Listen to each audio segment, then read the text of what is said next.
YouTube.com/JFreshOfficial.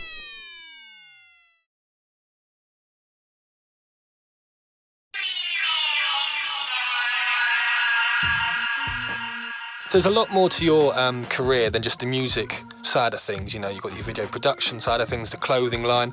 So really, you're an entrepreneur, which is kind of the way a lot of people are looking at in kind of 2010 onwards. So tell us a little bit more about the other projects that you deal with.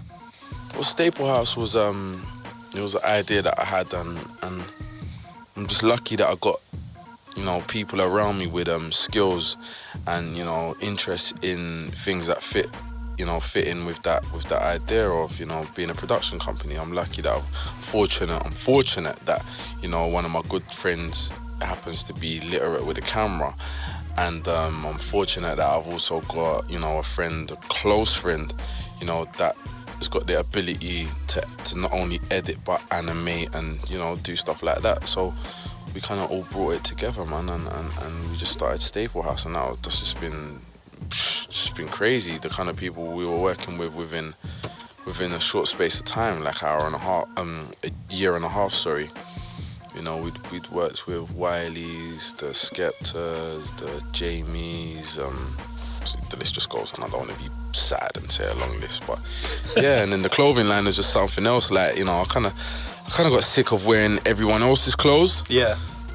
You know, I just kind of thought, you know what? The same way I kind of think about everything. If I can think about it, then surely I can do it. And I went out, did a lot of research and, you know, different materials and fabrics and what's cost effective. And I just thought, let me throw my money where my mouth was. And people, the streets really took to it. And there was a lot of demand. Like, it seemed like every time I wore a new colour or a new variation or design, I was getting loads of emails and hit up on the Twitters and MySpaces and the Facebooks. Like, when is this going to be available for purchase? So I was like, yeah, man, let's definitely keep going with this. I'm going to pick up on the Twitter angle because it's clear that you're passionate and excited about your clothes and the look from there. Now, I think it was only yesterday, the day before, there was little comments and things going up there about Mackenzie tracksuits and about washed up jumpers that certain guys are still repping and stuff. So, I mean, you must, again, performing a lot. You've now got your clothing line in place, so you're representing your own thing and pushing that. I mean, you must see a couple little fashion things that are popping up and thinking, you know, that's not a good look, mate. Yeah, yesterday. You weren't expecting that, were you? Oh, no, yes, that was, you know what? It was so late last night. I was trying to go to bed. I got back from a show, and all the way home, we were tweeting about all these different clothes that maybe aren't super cool. I'm just being a bit silly, and I was trying to get to bed, man, but people kept tweeting me these funny tweets about clothes, man. It was too funny, man. Big up BMD, big up Logan Sama, Infrared. They were all getting involved. Liam Francis, that was too funny. A man said, the tweet of the day, I think a man said, when he comes through in his Slazenger tracksuit. No, it's when he comes through in his Slazenger sweatsuit with the matching racket bag. No one can match his swag.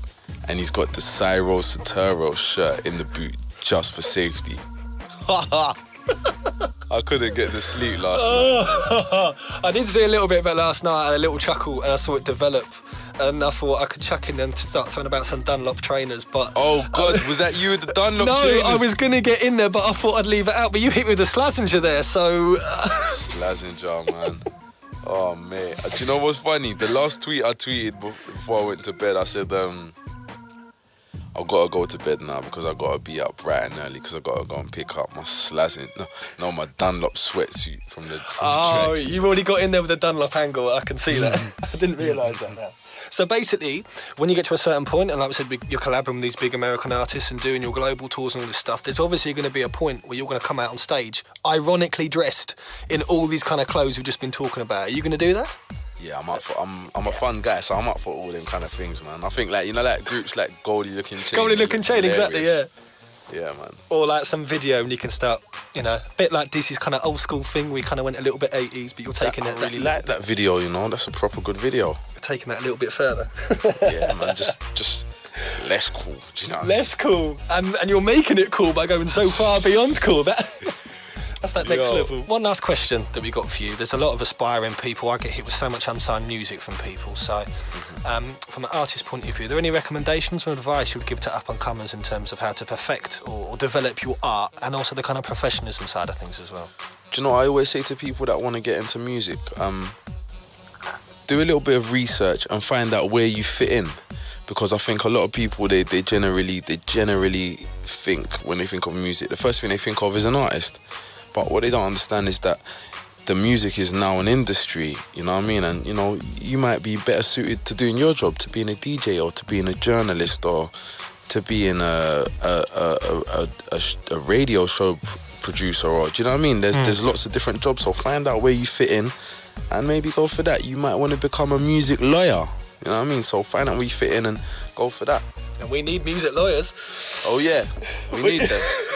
We need them, and they can charge money as well, so they're doing all right out of this. But I think great that you're thinking along those lines, because I've for a while now I've thought that perhaps the education side of things, I don't necessarily mean the academic or a book smart side of things, but having the depth of knowledge, like I said, to the scenes or to the different careers and how to develop it and fit in, rather than perhaps certain people who expect it to happen very instantly for them and need to understand, you know, how scenes have developed and where they've come from. So props to you, man. Respect, really brother. good. Nice interview. It's so blessed to have an interview when people actually know what they're talking about.